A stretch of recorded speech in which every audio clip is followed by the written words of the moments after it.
Welcome back everybody to How Fast Will It Go, and today we're dealing with the 2013 Chevrolet Summit Racing Pro Stock Camaro. So this now has 1,806 horsepower over its original 1,400 horsepower output. Now has 1,047 pounds-feet of torque from its 8.2 litre twin turbocharged V8 engine. The car itself now weighs 2,534 pounds, has all-wheel drive, and it can now do 0 to 60 in a really rather remarkable 1.347 seconds, and 0 to 100 in 2.261 seconds. So probably the fastest car that we've ever had in terms of 60 to 100. Definitely to 100, because yeah, to get less than 2.3 seconds to 100 is absolutely insane.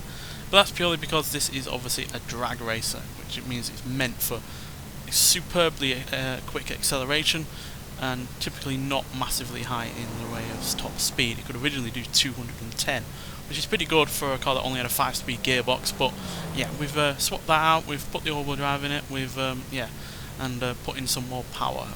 Obviously, it's only 406 horsepower more, but at the end of the day, more than 1,800 horsepower is hard to argue with. So yeah, let's get out there and see what this car can do.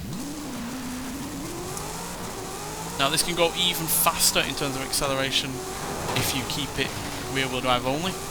But it needs the all-wheel drive because it's already not a particularly good handling car. It's meant for straight line only and nothing really else. So yeah, but you could get it below 0.9 seconds to 60 if you kept it rear-wheel drive only while putting all this extra power into it. And as you can see, we're already doing 285, which is extremely quick, comfortably the fastest Chevrolet that we've had. The previous fastest one was also a drag racer. It was a Copo Camaro. So yeah, and that could do 279. We did a wheelie there. That's what that bar is for at the end of the day. Oh dear. Let's rewind that just to see if we can get any more out of this, because obviously 1,800 horsepower is a lot, and therefore you'd expect a lot of speed. No idea why it did a wheelie. It might well have been because it was a crest, so we'll slow it down a little bit.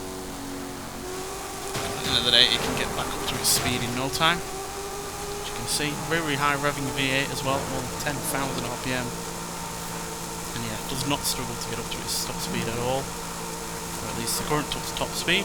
Don't know if we can get any more out of it, but we definitely will on this downhill section. But it's more about what we can hold at the end of the day on the flat parts. So yeah, 286. Oh dear. Yeah, it does not handle very well, but it handles a lot better with the all-wheel drive system than it would otherwise.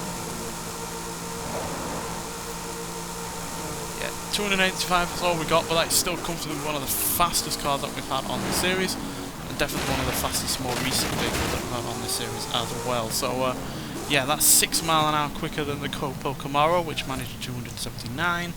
And that matches the Bugatti EB110 Supersport, which means that this is joint 10th place.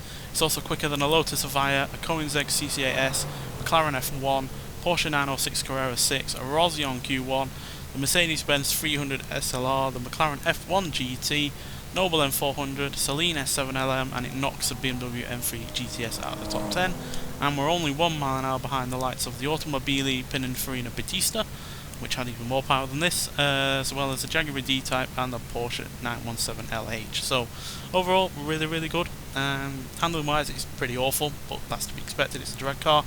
But everything else, yeah, the acceleration off the line, the ability to get up to 285 miles an hour in no time at all is all very excellent. So you can get this car by getting to 80 points in the current festival playlist. Now that is 80 points over the course of the festival playlist.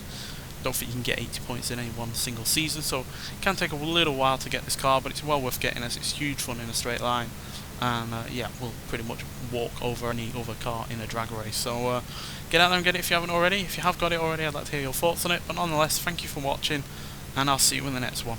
Bye.